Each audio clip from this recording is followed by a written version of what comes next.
Are you ready to go? I'm ready to go. All right, let's do this.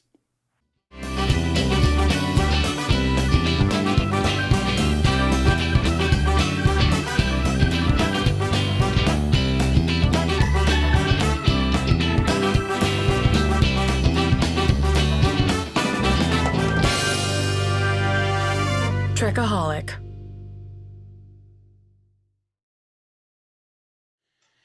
And my guest today is the one, the only, the world famous published author, Matt Dale. Oh, me? Yes, Matt Dale. I'm so excited to have you on.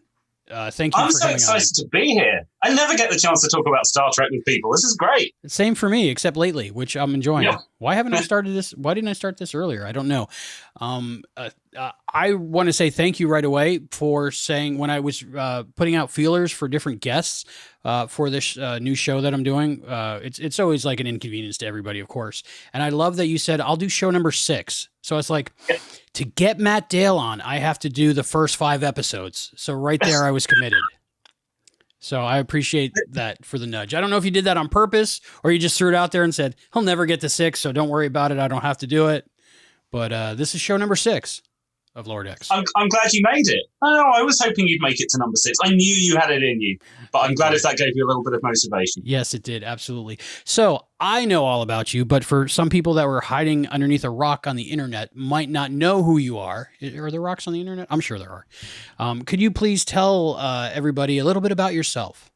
Sure. So I think most people know me either as the guy that wrote the very, very long book about Quantum Leap. That's something I've definitely done recently. Mm-hmm. I've also had a Doctor Who website that's been running for 22 years now. See, I didn't know about that. This is the thing. So most people I know online put me into one of two buckets, which is either this Quantum Leap bucket or this Doctor Who bucket. Big into Doctor Who. But the reason I'm so excited that you invited me on is Star Trek is my first love. As is mine. Most people don't know that about me because I guess with you, people kind of have that Quantum Leap connection. And that's what I've been doing the last few years. Obviously working on the Quantum Leap podcast, which has been fantastic. And trying to find time to get back to Star Trek when I can. Very cool. I knew you were into Doctor Who, and I just assumed because you're British. It's in the rules. They give this to you when you're born. Yeah. A list of things you have to learn to drink tea and make it properly. But you have a Doctor Who website. And make a Doctor Who website. I made a Doctor Who website in the late 90s when everything was on GeoCities, and it was cool to have GIFs of men at work saying under construction. Under construction. I think my GeoCities page is still under construction. Yeah. So I think I did that on purpose because everybody else had it under construction, right? So it's never finished. Is it still there? Do you have a backup? Is it on that time machine thing?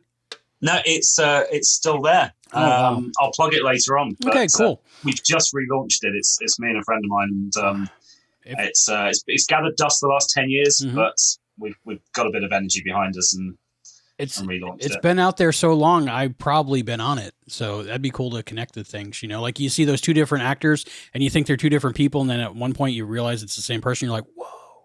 So that might be you.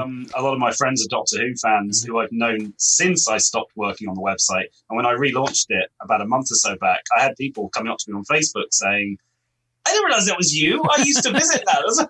So some of my closest friends didn't know. So you mentioned Star Trek is your first love, as was mine. And so how did you get into Star Trek? What was your first exposure to Star Trek? And what brought you into the fandom? So it's all my dear mother's fault. She has been a nerd her whole life. My father was not a nerd. So as soon as was he a jock? Not quite, but he certainly wasn't into all of that stuff. So as soon as I turned maybe 2-3 years old, she started putting me in front of Doctor Who and reruns of Star Trek, the original. This was early 80s, so it was reruns of Star Trek, the original series, and using me as an excuse to be able to watch. It's Matt's favorite. Matt loves it. I was just sat there, chewing on toys and stuff. Pretty colors. But apparently, according to my mum, I was a huge fan. That was how she got away with watching good TV. As are our children now, right? Exactly. I'm doing the exact same thing with Zach. His mum's got to get used to Doctor Who constantly being on. And every time he asks to switch the channels across to CBeebies, he's like, no, more Doctor Who, more Doctor Who. Oh, so who is his doctor? Who is your doctor? So my doctor is Sylvester McCoy. Okay. He's actually getting quite into Patrick Troughton, which is, the late 60s doctor, which is unusual. But he seems to be enjoying Troughton and Tennant. Okay. Well, yeah, David Tennant. Everybody loves him, right? So tell a lot of times you can tell a lot about a person about what they consider their favorite episodes of Star Trek. And I know it's hard because there's so many. Yeah. But like, can you give us like something like a must see, one of your favorites from each series? Okay. So I'm not sure if my one from the original series is the best episode, but it's certainly my favorite. And this is, I've got to give you a bit of background before I even tell you what it is. Yeah. Because it was repeated on the BBC. No, it wasn't even repeated. So it got its first airing, and this will be the clue. It got its first airing on the BBC around 91, 92-ish. Who is it? And it? I recorded it. And for a couple of years, it was the only Star Trek I had on tape. So I watched The Cage, right, over and over and over again. And even though I'd been into Star Trek all my life, I was like 12 by that point. So it wasn't, I knew who Kirk was, and I knew this wasn't the right cast, but it was my cast, just because of the fact I saw it so many times. It's the only episode of the original series I know word for word. So are you excited for the Pike series then? Yes. Yeah.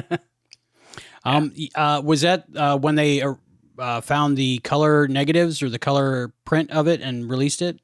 Yeah, it was that version. So that on the BBC didn't air it until the color version showed up. I think you guys had an airing of the mixed version, didn't you? But we had both versions come out on videotape. Yeah, I have the videotape of color black and white mixed together, I think. And then I had seen it in all black and white also. All right. So yeah, in the UK it didn't get aired until it was in colour, and we had the mixed VHS, and then we had the full colour VHS. Was the mixed VHS, was that where it had Gene Roddenberry introduction to the episode or something? Yes. Okay. Yeah. So I'm remembering. Yeah, which they took off the full colour VHS, which really? I get why, because he's talking about the fact that it's mixed. But luckily, internet, it's still out there. Everything is, right? Yeah. Nothing ever goes away. Any other favorites from other series, like Next Gen? So Next Gen, I'm getting a friend of mine into Next Gen at the moment, and just before lockdown, I started inviting him over for regular sessions of what I thought were the must-see episodes. We only got as far as one before lockdown happened, which was Cause and Effect. So that was and I warned him. I said, "Look, this is abnormal. All right, this is not what every episode is like, but it's such a cool mystery. It's got the time travel stuff. I love the time travel stuff." But I just love the mystery. There's a few of the Next Gens that really are really powerful in that respect. But Cause and Effect is absolutely the top one for me. All right, that's good. And then Deep Space Nine, and Trials and Tribulations. Yeah, for Deep Space Nine. Again, the time travel aspect. I love time travel. All the Forrest Gump stuff that they did in there. Yeah, they did pretty good actually. Considering the budget they were on for that, I think they did a damn good job. And we learned more about the Klingons in that one a little bit, to not ask questions. Yes. Any Voyager favorites? Time travel, maybe. Yeah, Voyager. I thought about this. Voyager and Enterprise. I love both of them, but I'm not into them enough for any one to jump out at me. So, and particularly Voyager was kind of halfway through when I went off to uni, and for a couple of years I didn't really have access to TV, so I fell well behind. So the first few seasons of Voyager I know really well, and then around about the time 7 of 9 comes in, I don't really know it that well afterwards. Oh, it's good. It's good. But yeah, it is. I've seen the whole run through a couple of times. Good. Same with Enterprise. But yeah, that's the one thing Star Trek fans do is like, I don't know it so well. I've only seen each episode 2 or 3 times. Yeah, whereas Next Gen, I've seen Yeah. every episode, including Shades of Grey, a dozen times or so. Data, something's got me. Yeah, it's funny how you associate that line more with Shades of Grey than with the episode it came from, right? Something's got me. Yeah, because I think they just repeated as many times as they needed to fill time in that episode. I don't know. That and the Genesis explosion. I guess Riker's a big fan of Star Trek. Aren't we all? Aren't we all? Yeah. Are there other series? Did you watch Picard? Did you watch? Are you watching Disco? Love Disco.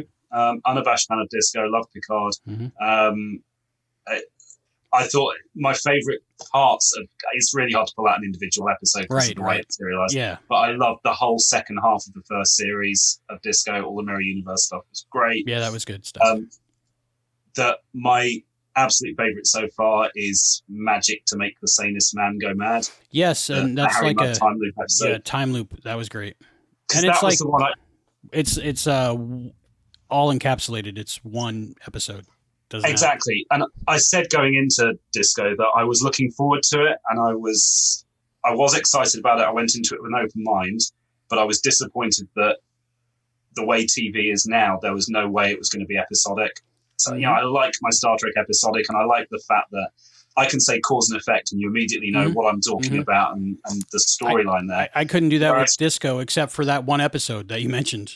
Exactly. And all these other shows that are big at the moment, things like Walking Dead, the episode titles are meaningless. Because it's all just another chapter in the long novel of what it is. Yeah. And it's weird when it's not episodic, you don't really go back as much because it's like you got to commit to watching the whole season. Yeah. You're not just going to pick one little paragraph out of the chapter or the book or whatever. Absolutely. Yeah. So apart from that one. So that's So that's where I thought Disco really got it right. That's another thing about Strange New Worlds that I'm looking forward to, is that they're going back to that format of episodic. So I was surprised. It's very bold of them because that's not how TV is these days. Obviously, Lower Decks has been doing that. I think there's an audience for it. I think there's a lot of us that will appreciate it. Yeah. So Lower Decks. I think we're to Lower Decks. Did we miss any Star Trek series? There's so many now. I think that's all of them. All right. Short tracks, if you count. Yeah, short tracks. And the animated one that went through the whole of the original series from the point of view of the Ephraim and Dot, is that the name of it? That's the one. Yeah. I just recently found out there was a mistake in that episode.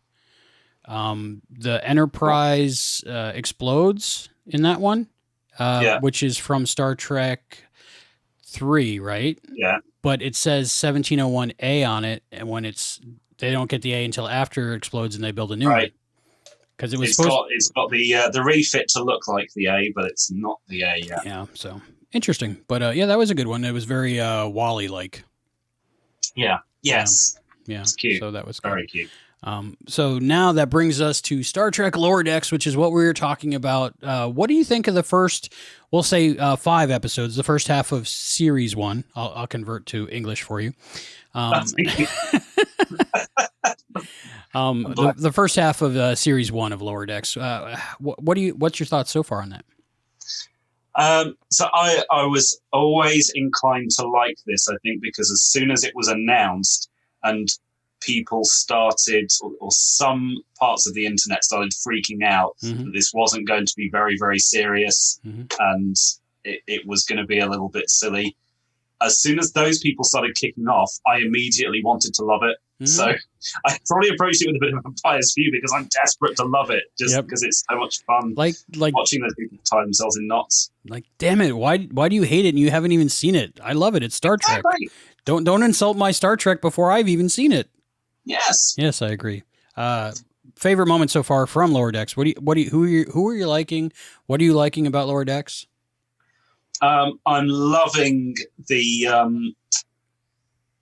the ten. I've got to check the character names. I'm still kind of getting used to the character names. Tendi and Rutherford. I'm loving the relationship there. So good. I am so shipping that. I need that to have some resolution, but not yet. I think it's going to be one of those things that it's going to be Ross and Rachel. When it does happen, the show's going to be kind of over, and it's just they're going to have to flip flop for a while to keep interest.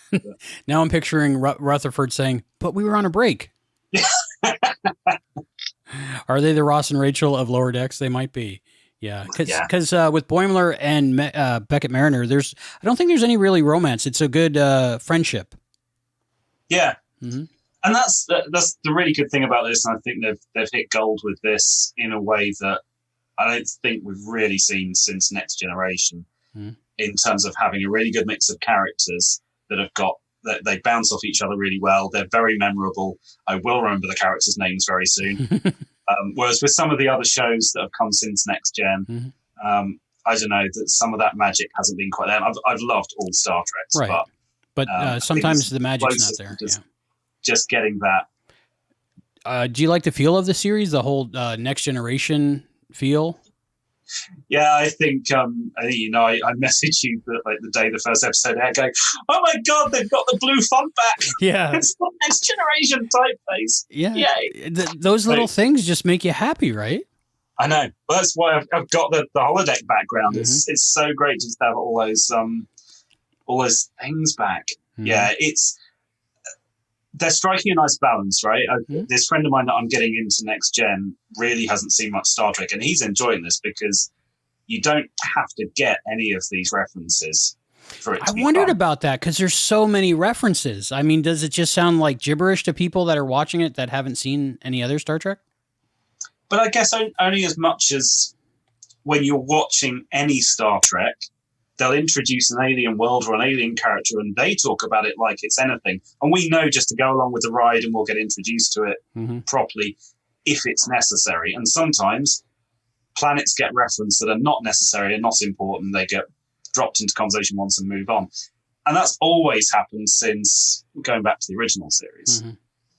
Here, there's going to be, maybe 80, 90% of the audience say, "Oh, that was mentioned in the third episode of the second season of Deep Space Nine. Yay!" That's part of the fun, the whole member berries thing. Yeah.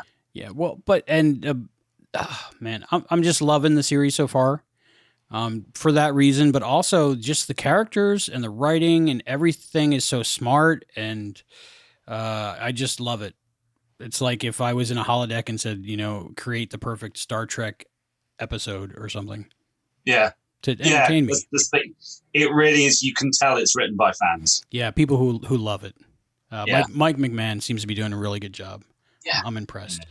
All right, first impressions of this episode, which is Series 1, Episode 6. What is it called? Terminal Provocations. That's it. What does that mean? I'm still not sure. Terminal... Deadly, right? Provocations to provoke something or someone. But I do wonder. I'm just looking back at the episode titles so far. Some of these are kind of maybe almost referencing some of the dumbest episode titles that we've had in Star Trek. Are they like parody titles? Maybe Tarot. Yeah. Moist Vessel. I mean, there's some dumb titles. I was thinking about this. When I was just talking to Brent on our last show about how difficult it must be to come up with interesting names when you're 784 episodes in. Yeah.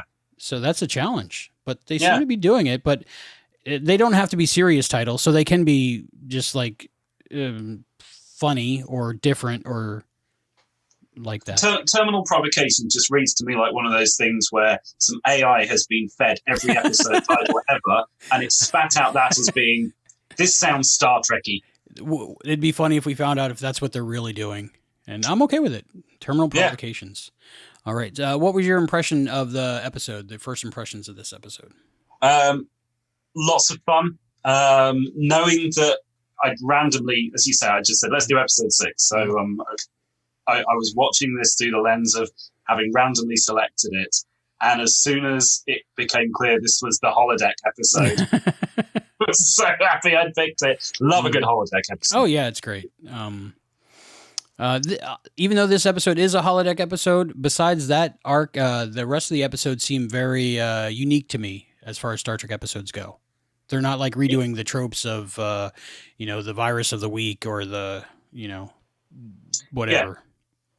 So I liked it. Okay. So are you ready to watch it with me?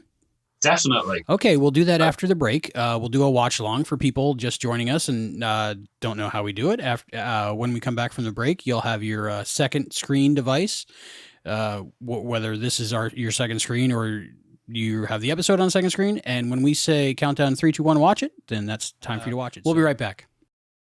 And we're back, and we're back with Matt Dale, my special guest from the UK. Hey, yeah, there you go. Live long and prosper, dude. And we're about to do the watch along, so we're going to start the episode pretty soon. We're going to count down 3, 2, 1, and when you hear our announcer, Zoe, or the computer voice, as she portrays, say on view screen, that's your cue to hit play along with me and Matt, and we're going to watch it together. So let's do this. Are you ready? Okay. I'm ready. 3, 2, 1. On view screen. Go. We just clicked at the same time. TV 14, 3 weeks in a row, 14. I think. That means nothing to me. Oh, something about 14-year-olds. Yeah, I guess it's like PG-13. Are you familiar with that? I think you. Yeah, have, I mean, we don't have numbers. Yeah, some numbers. I think it says 12 with an octagon or something on the PAL stuff. Are you still on PAL, or are we all on HD standard now? How does that work? We're mostly HD these days. Okay. Unless it's low budget stuff. Oh my god! Right. Okay. This is the bit. This reminds me of me.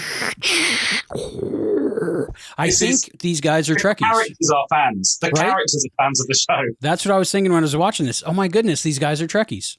Like, because they love everything Star Trek pretty much. This I thought was kind of like a shout out to us people who are part of the tens of millions of people who just play that video on YouTube of the engine warp sounds or different things. I got I didn't get a 5.1 surround sound set up until maybe 10 years or so ago. I was quite late to the party, and when I did, the first thing I did was put on Next Generation. I was like, I can feel the Enterprise bridge. Yeah. The bass is pumping up that. And I hadn't really noticed the sound of it until I heard it in 5.1. Yeah, I guess like in the VHS days, it kind of just sounded like video noise a little bit. Yeah. But with the subwoofer going and the rear channels behind you, it's totally immersive. It's really cool. Yeah. So that was a cute little opening that really didn't mean anything except introducing the character of Fletcher. Yeah. So Fletcher, that might be a little Easter egg for like Louise Fletcher maybe, or is there any other famous Fletchers? Jessica? Jessica Fletcher, Murder, She Wrote. I'm into that. I dig it. Never seen it. Really? But, Louise Fletcher's very good. She deserves an Easter egg. Yeah, she was in Porky's, right? Not seen that in a long time. Me neither. I think once the internet came out, I didn't have to watch it anymore. You like the opening? Yeah. Mm-hmm. Again, it's so Voyager-esque, particularly. Mm-hmm. Hey, spaceship junkyard. Yes. Did you notice anything that we were supposed to notice yet in this? Because I know, like, in a couple days, I'll be able to read that somebody went over it. The NCC 502 looks like the regular guest ship they had in Star Trek Animated. Okay, 502. I didn't catch that. I think you see it again throughout, but it's like a cargo carrier that they keep using throughout Animated. And it's kind of this long bit with a big chunky bit at the front. Right away, I heard J.G. Hertzler's voice, and we know him from Quantum Leap as well. He was in the cruise ship episode, so I got to talk to him for a couple hours about Star Trek when I interviewed him for that. Yeah. So I was excited. That was like a jump off the couch kind of moment for me. I was like, yes! I can't believe I didn't notice. I should listen out for these kind of things more. I found it funny, the security chief, the Bajoran guy, I still don't know his name, the character name. But I like that he's like doing the Worf thing where he just wants to blow everything up. And he's like, I've been really good for 2 months now. Please let me blow something up. So is this cantaloupe juice or cheese or what did they say that he's wheezing the juice from the replicator? I love her. Yeah. She's great. How do you get cheese sauce out of her in a sonic shower? How do sonic showers work? You're smart. I'm not that smart. I don't understand. Makes everything buzz a little bit and just. Yeah, maybe. I don't know. Maybe laser beams. I like the fact that they're playing with the McCoy Pulaski kind of vibe here with the Doctor. Right away, I didn't like Fletcher. I know we're not supposed to, but like I was like, okay, who is this guy? Maybe he seems to be a jerk. Yeah. Yeah, very two-faced, very crazy, I would say. Mentally ill. And that's one of the things that Lower Decks gives us, that Star Trek, especially post-Roddenberry Star Trek, has always tried to find ways of doing, which is humans that aren't perfect. Mm-hmm, mm-hmm. That was the great idea that Roddenberry had, which everyone since has tried to figure out ways around. And prequels are great. Enterprise, Discovery. Oh, it's before humans got perfect. Mm-hmm. But Lower Decks is kind of messing with that a bit, which is fun. And, these guys. Yeah, these right. guys. Just make you happy. I want to be a third person in their group. Yeah. You know, just as friends. Yeah. Maybe. That is, or more if they like me. I don't know. So she's eating a taco salad and he's having a hamburger. Or is it a cheeseburger? it's a very small burger. Right? I hadn't noticed that. Nachos. There's a lot of good food in this mess hall. Is this something like 10 Forward, or I don't know, just a commissary kind of thing? Fletcher, I'm kind of stuck on him because he's just so insane for Star Trek. Do you ever remember any kind of character that was similar to him in any way on Star Trek? Well, I guess flawed Starfleet personnel, your first go-to has to be Barclay. Okay. And there's a bit of an nth degree stuff coming up a bit later on with him. So there's maybe... I would say if Barclay was a jerk, right? Yeah, exactly. Yeah, because Barclay was just... He's not... sad. Yeah, but he seems kind still. Yeah, exactly. Did you... Now, so they set up this mystery. Star Trek mysteries are always fun. But pretty much right away, I figured he was just lying. Yeah. So when the one of the computer cores showed up, Choo Choo Dance. What is this? I know I'm getting the shirt. That I knew. As soon as I saw this, I know I'm getting the Choo Choo shirt if they offer it somewhere. Yeah, I got excited for the Choo Choo shirt, but you know there's something else coming up in a minute in terms of merchandise potential that made me forget all about anything Choo Choo related. Really? What is that? What am I forgetting? Oh my goodness. I'll know it when I see it, right? Yeah. Okay. Oh, yes, of course. Yes. We have to get one. Somebody has to make one. I don't care whether it's the happy one or the evil one. Badgie. I was so excited for Badgie. This, did you... It's the Microsoft paperclip. It's great. Clippy, right? That's exactly what I thought of. And I thought that maybe somebody had this joke episode, they made it up in their office, like decades ago. It'd be funny if it was a Star Trek badge and then it started killing people. I don't know. Yes. I love Badgie, and until he starts killing people. But I like the fact that the computer program is glitchy and it takes time to load, because that's how even setting up today, I'm like, oh, I got to do this, I got to do that, and stuff's loading. Give me a minute, and that's what it's really like. So yeah, and in Star Trek, everything's always perfect until it's not, and particularly with these holodeck episodes. I love that moment. I love that moment right there. It reminded me of Tom Paris and B'Elanna when they're stuck in space in that episode. Yes. That was very reminiscent of that, I think. Badgie. So, yeah. You think it's going to be a Badgie plush, maybe, that they put out? Oh, yeah, that would be perfect. I can't not buy that. Just like that as well, with the with loading? The loading just stuck. If CBS, Paramount, or whoever owns Star Trek now doesn't put that out, there's going to be like Etsy shops opening up just for this. Because how can you not have Badgie? Yeah. It's funny they put their T-shirts over their uniforms. They don't just change. Yeah. Boimler traded 12 shifts to go to the Choo Choo Dance. What is a Choo Choo Dance? I don't know. I know there's going to be, if conventions start again, there'll be Choo Choo Dances. I hope so. But I don't know what that is. I guess conga lines or something? I don't know. Well, yeah, it looked a little like there was a conga line as part of it. Yeah, I don't know. I'll go to a whatever Choo Choo Dance. I'm starting one if no one else does. Choo Choo Dance in the ballroom. Yeah. That looked like Boimler. But don't make it a Choo Choo Choo dance. It's just too much. No, I don't think I could handle a Choo Choo Choo dance right away. I got to work up to it. Maybe I'll start with a Choo dance.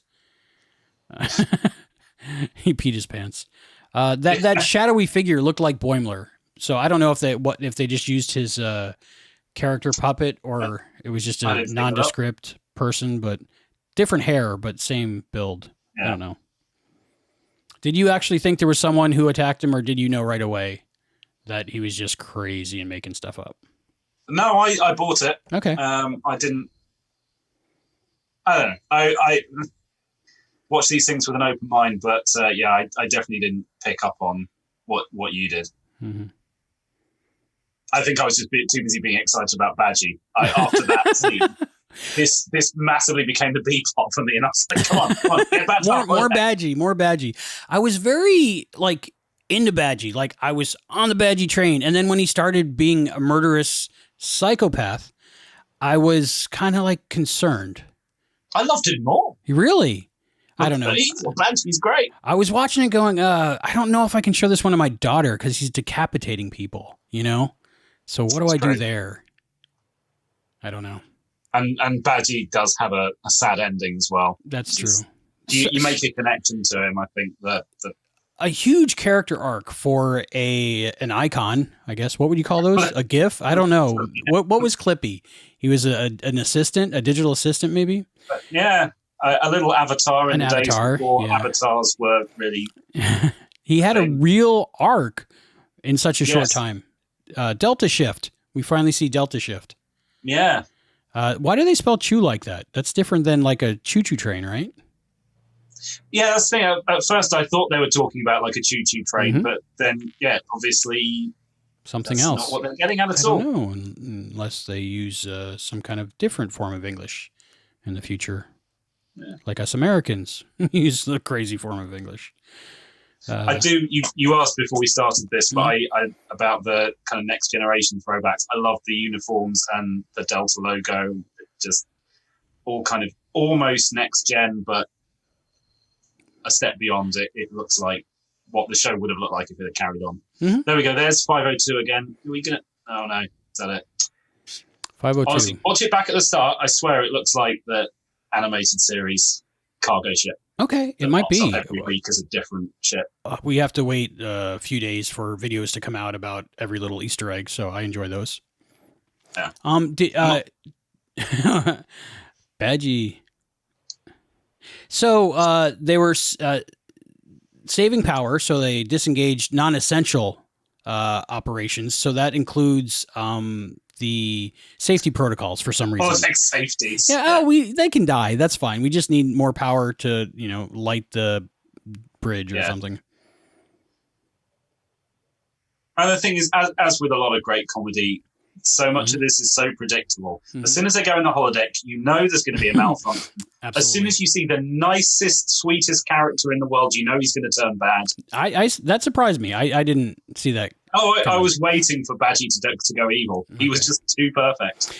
One thing I thought was very clever in this is there's so many Star Trek holodeck episodes where the safety protocols are off, but they never thought to switch their surroundings to make things better. That was very unique. Yeah. So much blood.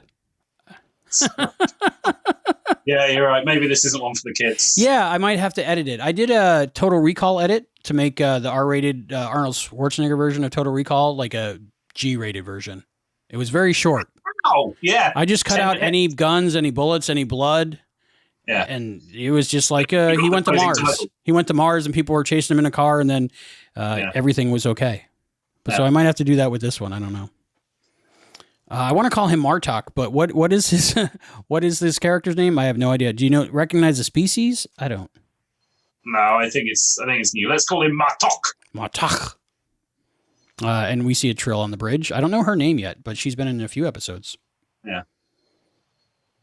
And again, it's all that stuff that the new fans aren't going to get, that it's a Trill, and they're not going to care. And it's something nice for us. Fletcher. I'm stuck on this guy. I don't like him, which is good.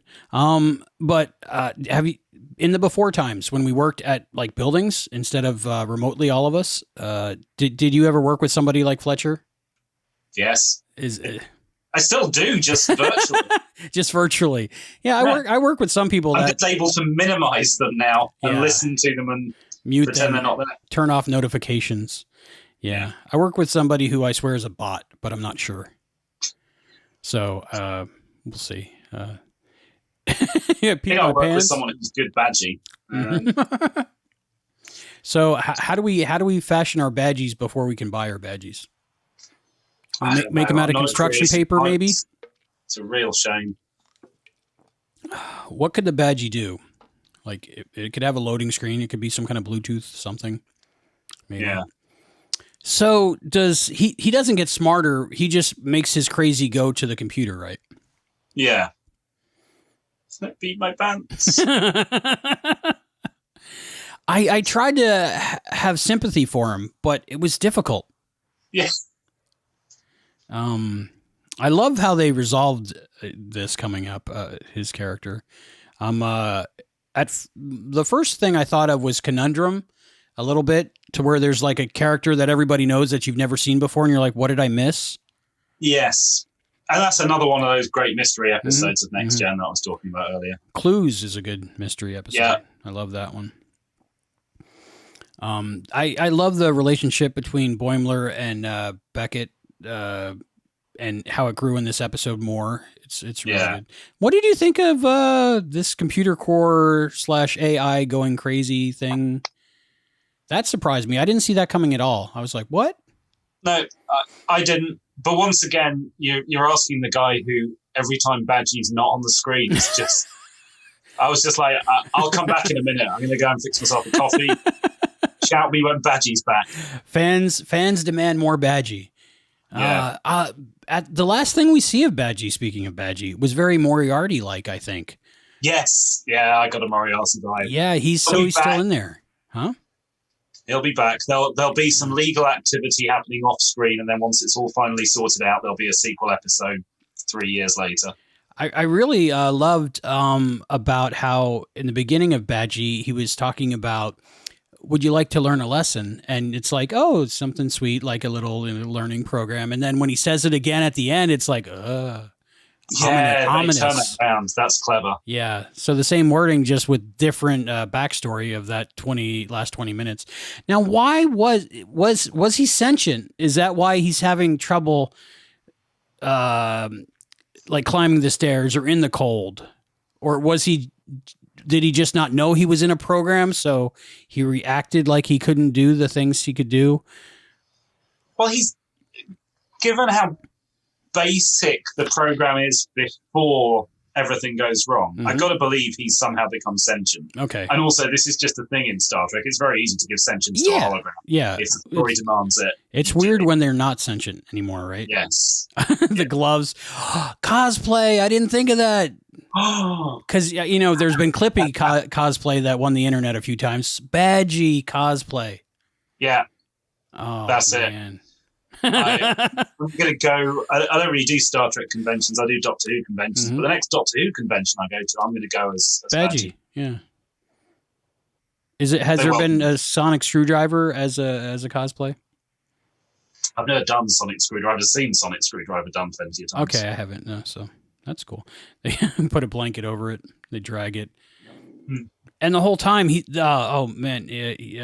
Fletcher's trying to make up different lies and stories, and I'm like, this is crazy. It's just worse. It gets worse. I've worked with people like this in like former jobs when I was a kid in different restaurants that are just like mean, evil people that just lie about everything, and I just don't get it. And that's something you don't see in Starfleet. You really don't. And I think they call that out, don't they? They say, you're so not acting like Starfleet or something. Yeah. Mm-hmm. Like I say, it's so good. This is something that Lower Decks has really opened up that I don't think they'll get away with in any of the live action shows. But it's always such an effort to get an excuse for imperfect people. I like how the whole reason for Deep Space Nine and Voyager's setup is to try and force that. I like how they're just nonchalantly dragging the thing that's trying to kill them in a blanket, talking, and like a normal day. Yeah. I had the closed captioning on the second time I watched this, so I was liking the different things that both Fletcher and this Fletcher-esque computer core weaponized thing. Just little things they were saying that were cute. So getting fired for this. Which is from the original trailer, right? When they were promoting this, but it looked like there was an explosion, so they kind of cut those two things together. So I'm glad I wasn't spoiled on that. Yeah. I'm loving the captain in the series. Yeah. Yeah. So. She's a lot of fun. Yeah. Him, I still haven't figured out. They need to do an episode with him. Yeah. I like how he grabs the doctor and gives her a big kiss. That's very not something you see on Star Trek, I think. Yeah. Yeah, we did it. I think they've got a really good balance. I was worried when they started. Nice. I was worried when they started announcing the characters and they started making a big deal about the bridge crew. I was like, oh, this is meant to be about the little guys. Why are we caring about the bridge crew?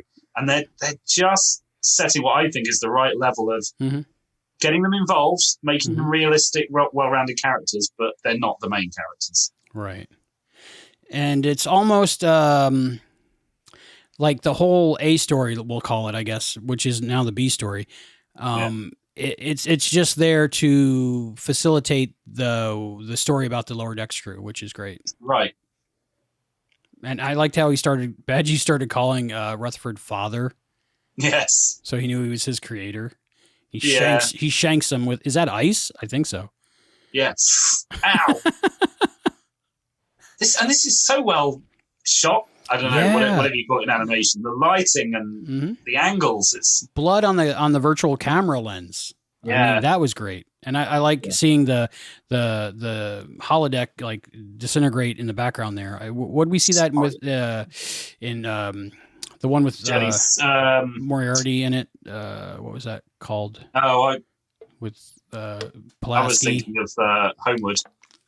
Oh, that one also. I guess they do that a lot. So the sign of the forge. He freezes. Oh no! Don't do it! Shh, don't talk. So he snaps his neck here, right? That's what happens. Yeah. Oof. I mean, that was a devastating loss to the Star Trek world. It was, but this mustache guy, he gets me every time. Why has he got a mustache? It bothers me. I don't know why. I like that he was Rutherford was he's back. Rutherford was saying, "I'm sorry, I was trying to impress Tendi, and she's so cute." So there's definitely still romantic inclinations there. So so he's just acting like he's a good guy because he's still. Did you see? There's got to be a sequel. Oh, I think we all demand more Badgie. It's going to be one of those things where when they finally put the action figures out, the rare will be the Badgie, I think. Yeah. Did you see this ending coming?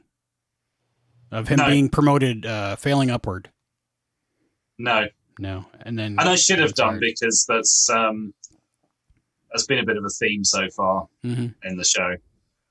The screw ups get recognized, which is how you get bad admirals, right? Bad admirals, yeah. Yay! Great job. There's an Andorian,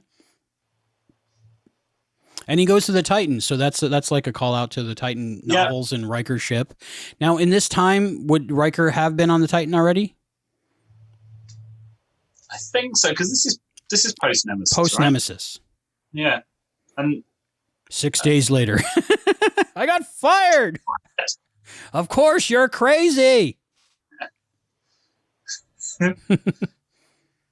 The hair. I've never seen hair like that in Star Trek either. No. So everything about him's wrong. Yeah.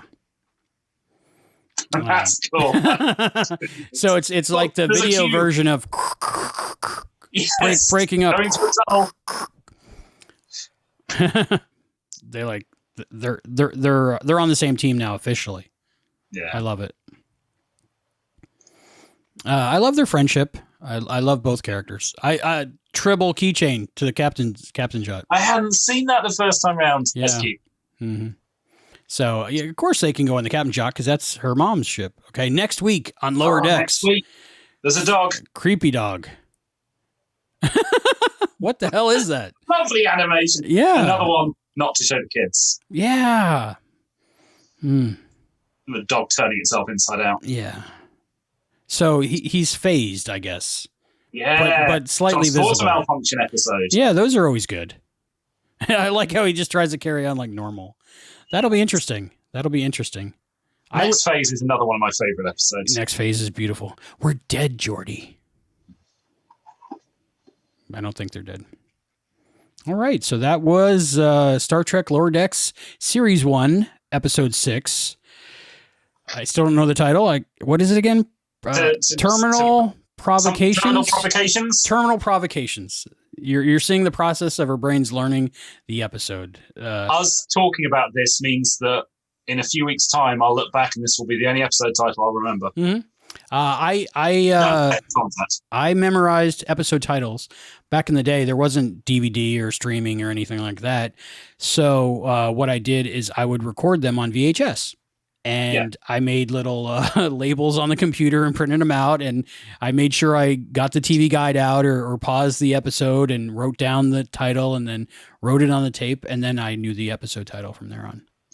I hope you did it fully accurately with the variants of part 1 and part 2 the Next Generation uses inconsistently. I think that's very important. Oh, however it aired originally, I guess. But yeah, that's what I mean. I remember I used a T180 VHS tape, and it was the third episode on which is the Best of Both Worlds was the third episode on that tape. And then I started a new tape for the part 2. And then when it re-aired, this is so old and analog. When it re-aired 1 and 2, I put on one tape so I could watch them together. Yeah. Yeah. And I think when they released the VHSs, they did that. And that's one thing about the Blu-rays even. It's seasons of Blu-rays, so you have to put it in. You got to get up and put in the next disc for the second episode. But then they got smart, Paramount or CBS. Who puts them out? I don't even know. But the Blu-rays that came out, the next gens, which are great, but they put out separate ones with the 2-parters in between, so you could watch that Blu-ray to watch both parts at once. So yeah, of all of those ones, though, I think Best of Both Worlds struggles the most from the fact that suddenly, from one shot to the next, everyone's hair changes. Riker's had a massive haircut. Yeah, the lighting all changes. It's quite jarring. It's one of the, and also this big build-up. Mr. Worf, fire! Oh no! But if Patrick Stewart didn't want to sign the contract, that he would have died. Yeah. Right. So that's one of those things nowadays. I think they would film the beginning of the second part of the episode so it matched, right? Yeah, exactly. But there's things like the that. Cold open would have made all the difference. Yeah. Okay.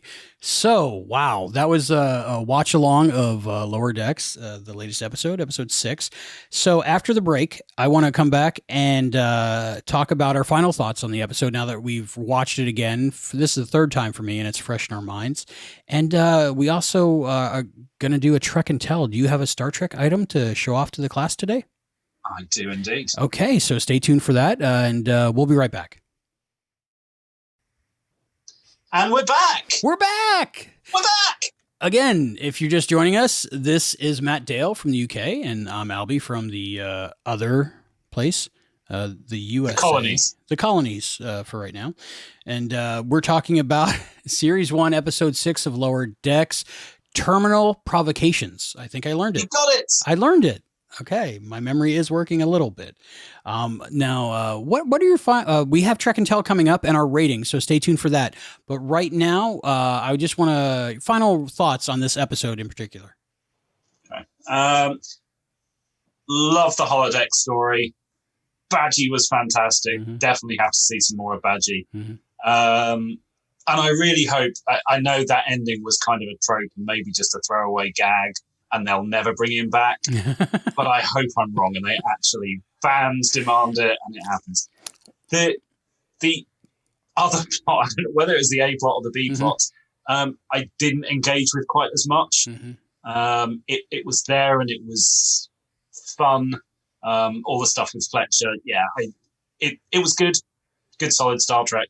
but nothing that stood out. But yeah, as is quite often the case with Star Trek, the B plot is what really made it shine. The A plot and B plot is confusing with this because they're reversed. So maybe I'll go with the upper deck plot and the lower deck plot. Maybe that's a better way to look at it. I don't know. Well, I guess there's 2 lower deck plots, right? That's true. So when you have Fletcher and you have... plot, I meant Fletcher and Badgie. Okay. Not even the bridge crew. A okay. So they're the C plot. Basically, the bridge crew, yeah. The only part about that whole thing was I found the Bajoran security officer, still don't know his name. I found that funny because it was like a Worf parody, kind of just wanting to blow everything up. And the other thing was J.G. Hertzler being in Star Trek again. I'm in love with that man. He's awesome in every way. And Martok and everything else he's played. You know, even what was he a Vulcan in Emissary? I think.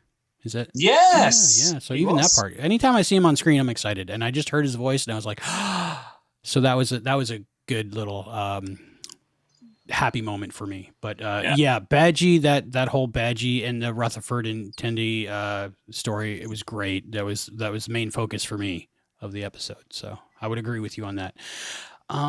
Okay. And we're going to do our ratings, but not yet. Did you bring something for Trek and Tell? I did indeed. Hey, I'm surprised. I'm excited to be surprised. What could it possibly be? This has a special connection for me because this is something that I got back when I was maybe about 20-ish. I was at uni, and which is college, right? What's that? Uni is That's college? what you would call college. Okay, thank you. But what we call college is something else. So university. University. Mm-hmm. I was taking my Bachelor of the Arts, and my worldly possessions were in the kitchen. I had like a wok and a frying pan and some DVDs, and that's, typical uni/college. I owned nothing fun. And this thing came up on eBay that I was like, I got to get that. And for years, at least for a few years, it was the only fun thing that I owned. Mm-hmm. So this is... Chris Doohan was selling these, 20 years ago now. Wow, I like Chris Doohan. He's pretty cool. And what it is, I don't know if is that focusing? No, hold on. Let me get my glasses on. No, that doesn't work. Okay. No, I think it's the camera staying focused on my face. It's in a state of flux. Yeah, there you go. It's a piece of the original dilithium crystal from the 1701. Like from the actual set? Yeah, they let Jimmy walk off with a big chunk of it at the end of the show. I don't know if they let him or if he just walked off with it. That's insane. And Chris... Dude, that's like a piece of history right there. That should be in the Smithsonian. After Chris passed away, he just chunked it off. Oh, after Jimmy passed away, Chris chunked it off into these little bits. Wow. He sold these little vials of dust, and he also sold proper chunks. So your life savings went to that chunk, apparently. Because, I mean, dust I'd buy for hundreds of dollars. I don't think it was that much. Really? That is amazing. That's a piece of history that I didn't even know existed.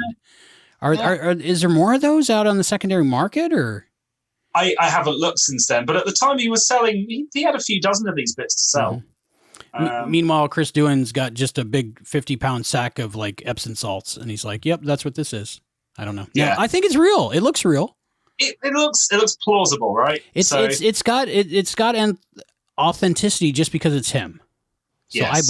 I buy it. That's the thing. It doesn't come with a certificate of authenticity or anything beyond the fact that I know he was talking about it on his blog, and it was on eBay under his name. It's got to feel right. It's really cool. I don't know if I'll be able to find reference photos. Do not contact me. Yes. I've been looking for 20 years for these real, so I don't want to know if it's not real. No. But that is amazing. That's a really cool Trek and Tell. I think, was it Connor Trenier was talking about on the Enterprise panel. I know you haven't seen the panels yet, but he was talking about how one of his souvenirs was crystals from some crystal episode of Enterprise. I'm trying to remember which one. But he said he filled up 2 suitcases with those crystals. Yeah. So, and he's been distributing them. So nice. So I'd say plausible. Yeah. Very nice. Okay. I do keep an eye on eBay for. Have you seen other ones of those out there? not of those, but I keep an eye for Star Trek screen use props, and one of these days, periodically, you get signage from the next gen Deep Space Nine and Voyager era, so the kind of the L-cars looking door signs. Oh, really? I would like rounded any rectangles piece with numbers on them. They tend to go for a few hundred. Yeah, I really considered buying plastic forks and knives from Enterprise Shuttle Pod 1, possibly used on screen for like $200. I was like, maybe it was used on screen? Yeah. Maybe. It was either Shuttle Pod 1 or there was another episode that everybody was in the mess hall and they had that silverware. And it looked real, but how do you know? I don't know. You know, even if it wasn't used on screen, it's been near Scott Bakula. Right. Anything near Scott Bakula is worth something to me. Yeah. Okay, my Trek and Tell. This isn't episode specific because, again, I don't have anything from Lower Decks yet. I hope to have a lot from Lower Decks coming up. Some screen-used props, hopefully. That would be amazing. A screen-used badgy glove. I'll take it. Yes. I'll buy it. But in the Star Trek Day panels, which I talked about with Brent in the last episode, Kate Mulgrew and Robert Duncan McNeil were talking about how they still stay in touch. And Kate Mulgrew said, because they have children together. And I was like, for a second, I was like, I knew Alexander Siddig and Nana Visitor had children together, but I had no idea. And then I was like, oh, salamander children. Yeah. So, like, she got me for a second. Yeah. I was like, what's going on? How did I miss that? But, oh, yeah, they do have children together. So, for that, I have this. Cool. I don't know if you've seen our mutual friend Allison's. Why is this not focusing? Our Allison's video on this episode of Star Trek Voyager. But this is Tom Paris. I can imagine it's very funny. It's great. She has very amusing opinions on the bad episodes of Star Trek, and that's not a good episode. From the episode Threshold. See, now I'm of the mind where I love Threshold. Everybody hates on Threshold, and maybe it's that same thing that you mentioned in the beginning of the episode.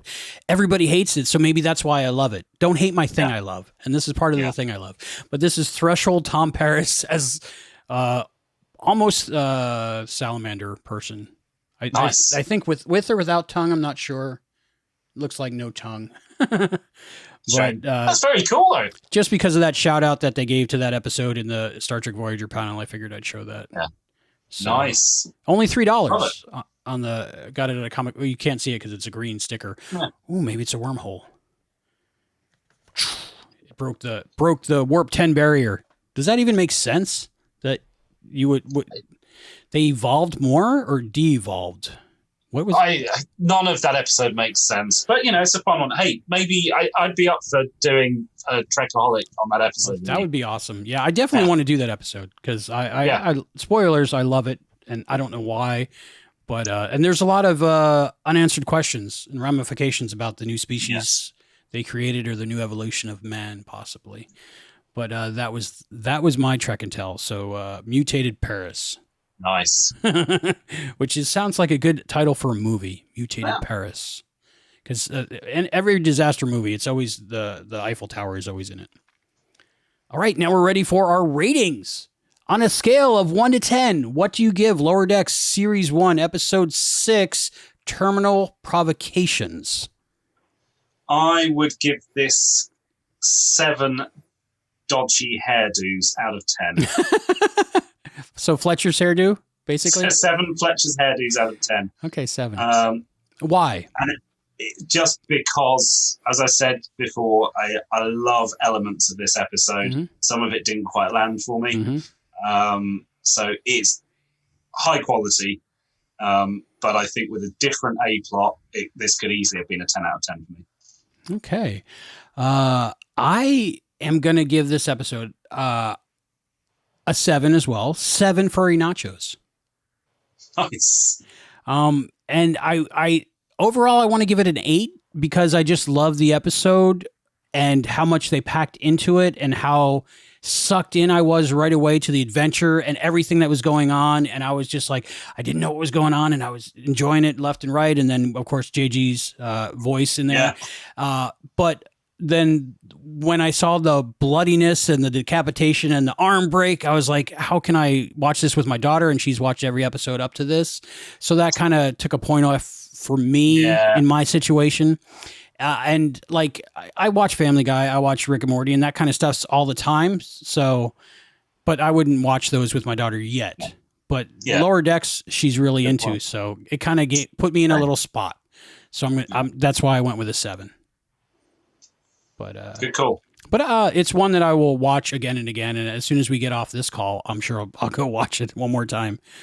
I really liked it. I'm looking forward to next week. Do you know the title of next week? Is that accessible to any of us with the keyboard? I don't, and Memory Alpha don't seem to either. Yeah, so episode 7. Episode 7. I think it'll be called Bat Dog. I don't know. I hope so. What do you think will happen in that episode? What does it look like? It's always a wrong guess. That when I look at these previews, I'm like, oh, that's what this episode's about. Not going to be about. But what do you think would fit into that?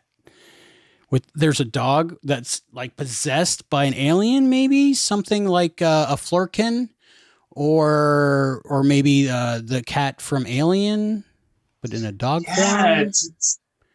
Or is it a nightmare maybe episode? Maybe somebody's having a dream or nightmare. Yeah, I'm guessing the dog turning itself inside out and the next phase transporter experiment thing are going to be not linked. These are going to be 2 different plots. Ooh, but the fly maybe. You think he tried it on a dog and a bat flew in there? I know that's not right. I definitely with the 2 the fly 2 transporters. I got a fly vibe. Yeah, because he was transporting from one place to the other, and it was like 2 fly pods. But why? They've got a transporter that can. Why? I want to know what that transporter experiment's all about. It'll be interesting. So, and obviously Boimler doesn't stay phased, so they resolve that hopefully, presumably. Or you never know. But that's another action figure that they can do. Like they had that translucent Geordie from that one episode where he turned into, I guess, another mutated lizard person thing. So they could do I hope they do action figures. There hasn't been Star Trek action figures in a while, has there? Like fancy, expensive ones, but not really. Lower Decks is right for it. Yeah, I wish Playmates did it. That would be like the perfect style. Or whoever has the license now, do it in that Playmates style. Yeah, because it's almost animated. Those are almost animated looking, so that'd be great. All right, any final thoughts on this episode or Lower Decks as a whole? No, just really enjoying the ride. Can't believe there's only 4 more left. I know it's sad, right? I'm excited. I love Disco, and I can't wait for that. But still, I want a few more of these. Did you see the preview for Disco season 3? Not yet. No. Really? Oh my goodness! Yeah. I've said this before on here, but I haven't said it to you. I was looking forward to Disco, but I wasn't excited. After I saw the trailer, super excited. I don't want Lower Decks to end yet, but I can't wait for Disco to start now, which is not something I thought I would ever say. So I'll let you know what I think. All right. So I would love to have you on again if you would love to come back. You're always invited. I appreciate you doing this for me. It's a really big get for me to have the Matt Dale on Trekaholic, another Star Trek podcast. So I really appreciate you being here. You're a kind man. Always good to talk to you, Albie. Oh, thank you so much. If we got anything wrong or you liked anything we said or you can expand on it, put kind comments below and hit the like button and subscribe. And so you get notified for when we talk about another episode of Star Trek that we love. Plugs! Yes, that's one of the reasons I had you on. Plugs. Well, that was so close. People already changed to the next video. We have different plugs in the UK, so... You do. They're funny looking. They're funny looking, right?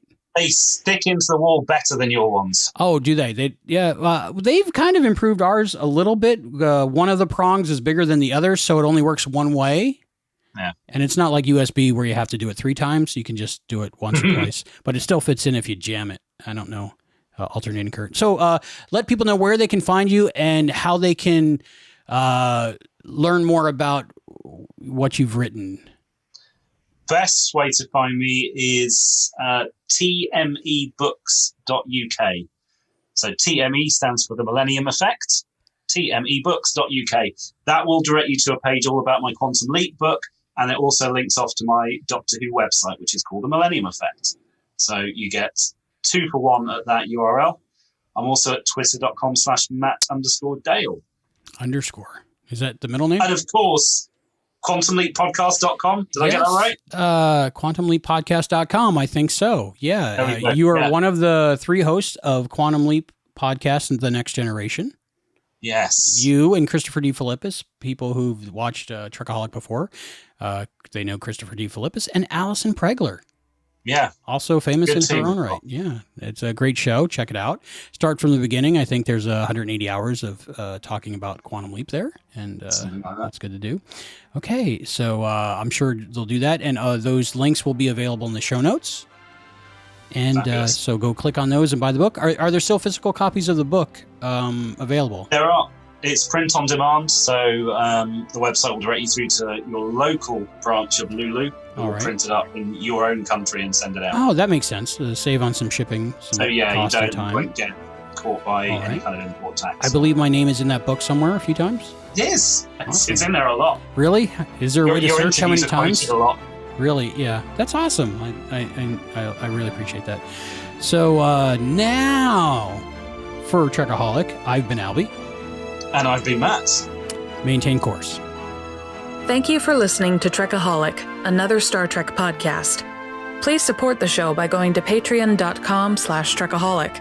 Send written or audio feedback to trecaholicpod@gmail.com. Leave us a voicemail at 305-707-TREK. That's 305-707-8735. And don't worry, no one will pick up. It's only for voicemail. Visit our website at Trekaholic.com for more information.